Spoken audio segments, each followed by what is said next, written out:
Today I'm going to share with you some must-have items for your small 3D print business. Now this started out as a list of 10 and it's, well, grown a little bit. Some of them you can print yourself and some you'll need to buy, but let's jump in and let's get started.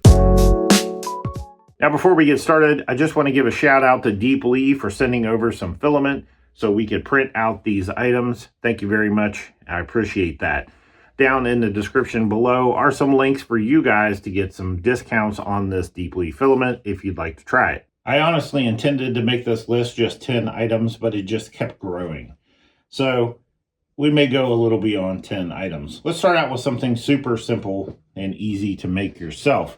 This storage container comes in crazy handy when you have small items that you need to store.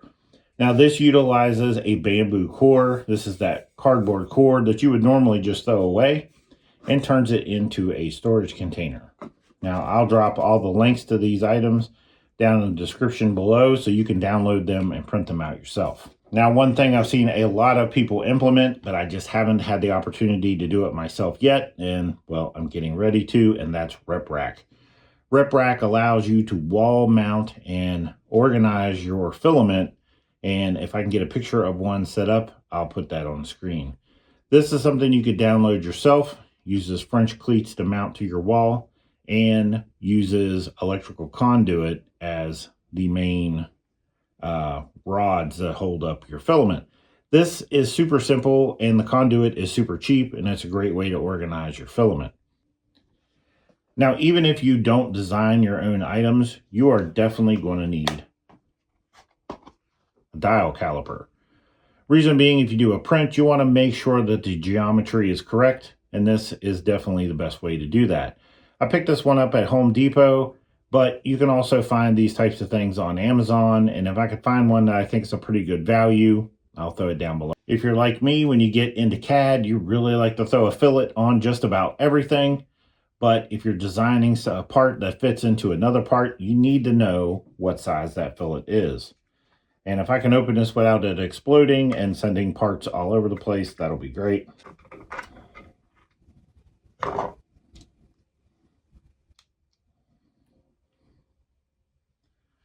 So this is a downloadable fillet gauge setup, and it works really well.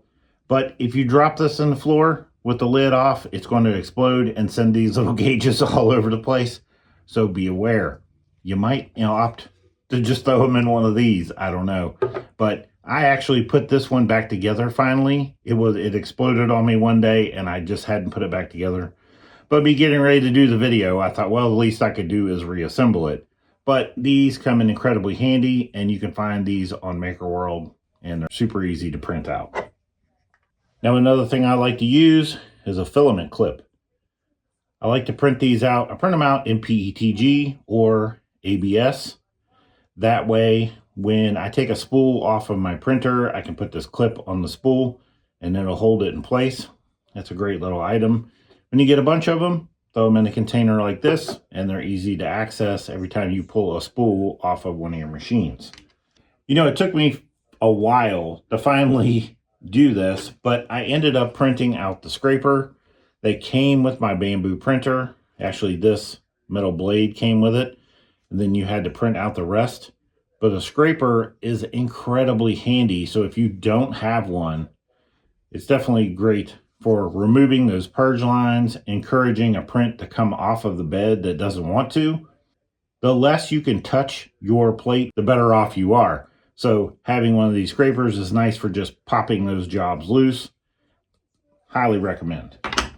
Another thing I recommend is a deburring tool. Anytime you print, you're liable to have little burrs or imperfections, and a deburring tool is great for running down the side of your print and removing any burrs and kind of smoothing things out. Nice little option to have. You can pick one of these up on Amazon. They're relatively cheap, and they'll definitely help you take care of those little oddities in your prints. Now, as much as we'd like to say we can avoid it, strings happen. And when strings happen, torches are great. It'll allow you to knock those little strings off of your 3D prints. You'll want to be careful when you get started not to get a little overzealous and melt your parts, but you'll learn quick enough. You might not need it right away, but eventually you're going to use some medium CA. I find myself gluing parts together. Now, some people will also use an activator, so they'll glue the part together, then they'll hit it with the activator, and that will set it up permanently or instantly. With me, I prefer to just glue things together and give them a couple minutes, and it'll set up. That allows me to tweak it a little bit if it's not perfectly aligned. Now, typically when it comes to washing plates, I recommend Dawn dish liquid and just hot water, nice and simple. Now, between prints, I will use, spin it around here, isopropyl alcohol. So just a quick, so you call 3 times in a row. You just keep calling and calling. We're not interested. I typically wash my plates with Dawn dish liquid and hot water, but in between those prints, sometimes it doesn't hurt with the little isopropyl alcohol and wipe it off real quick with a lint-free rag, and that'll help get those prints to stick better between washings. Now, recently I just printed out another one of these because we're getting ready to move to our new location, but this is a build plate rack, and this one actually comes with some locators to actually set the spacing correctly before you mount it to the surface. I really like this one compared to my old one, so I printed out a new one in the red color that we're going to be using in the new studio, and I'll drop a link down below. But this will allow you to stack up all your plates in one place after you've got them clean. Typically what I'll do is I'll do a print, I'll remove the job, set the job over to the side to cool down. I'll grab a clean plate from my holder and put it in the machine and start the next print. Now, the other thing you'll want to consider is a filament dryer. When you get into stuff like PETG, ASA, and ABS, they all require drying. So this is a Creality Space Pie, and I have modified it, but the original would not come with this particular element here. They do make a single and a double dryer, and another one that I really like that I haven't had the opportunity to try yet is Sunlu. Sunlu makes a very nice unit that I know some other people have, and it's pretty nice. So I'll drop both of those down in the description so you can check those out for yourself. Now, as I'm recording this video, I realize this list could go on and on forever. There are tons of little things. Just one other example of a small thing you should probably have around, a small set of like wire cutters, right? To clip your filament. It just goes on forever.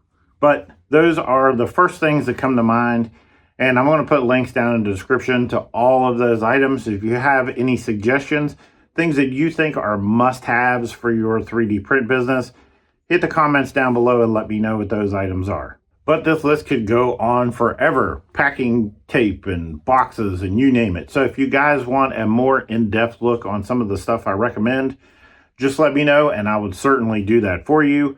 But I figured I'd hit you with a short list today instead of dragging it out forever. All right, guys, I appreciate you. If you'd like to see more of this, just hit me up in the comments and let me know. Hit that subscribe button and hit that bell so you get a notification the next time I upload a video. Later.